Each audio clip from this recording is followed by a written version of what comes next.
เป็นตัวแทนเลยนะโมพิโยเมนได้เป็นมากคุณมากเพื่อนมากชานกับเจ้า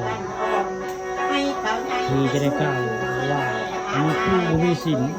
คนว่ามีสินจนเม็ดในพระผีนั่นว่าคงจะได้มาเฮ็ดใส่ในผู้สุขีอันนี้ก็ตัวแทนเลย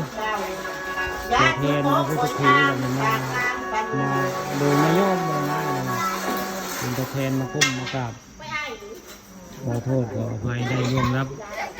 ร่วมเกินเหตุใส่ปูนใส่สางให้เพื่อนได้สร้างผีของตาบ่เห็นเนาะนะครูก็บ่จักแล้วจะได้เหตุไปถ้าเป็นเท่าโทษเท่าป่วยจะงูว่าเป็นมั่งเรื่องมั่งซานผีซางมีว่าข้างข้าแล้วจำพูนแม่ครูเป็นมั่งมันก็บ่จักแล้วว่าผีว่าสางของตาบ่เห็นเนาะพระครูโทษเดี๋ยวจักว่าผีนั่นฮะจะหาหมอทับก็ว่าหมอทับเราผีนั่นเหตุใส่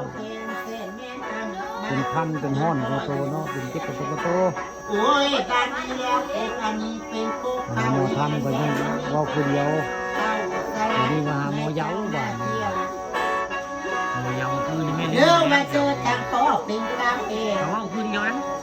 เอาเบื้องได้กันมาเจอทางเองบางข่ากับผีในวัดนี่ละผีในซะเพิ่นให้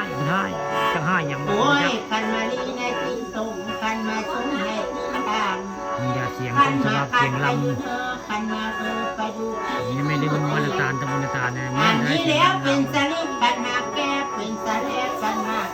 เสียงชัดเจนเลยจะดำใส่กระเสียงลำที่นี่นี่นะเสียงคนสลับไม่ได้ลืมคนมรดาตะมรดาโอ้ยอันนี้เมื่อวานหาโมโมดีบ่หายต้องไสยศาสตร์ต้องมาหายังไม่ลืมมาได้คนไปหมดของเราไปแล้วนั่นนี่คนไปก็เยาว์มุกดาหารเพิ่งไปได้คนเดียวยังไม่ลืมมุกดาหารบริการได้คนยังไปเยาว์แล้วนี่นะยังไม่ลืมโมเยาว์ขนาดใหญ่โอ้ยเอาบ้างเลี้ยวกันเบิ่ง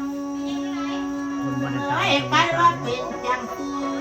จังไรเป็นตาจังไรบ้านตาโป้นี่ก็ได้หูจักว่าผี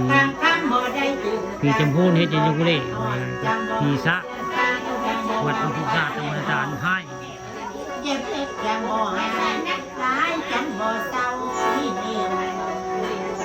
เยาวยกซองได้นี่ยกซองได้แล้วยกนุ่มได้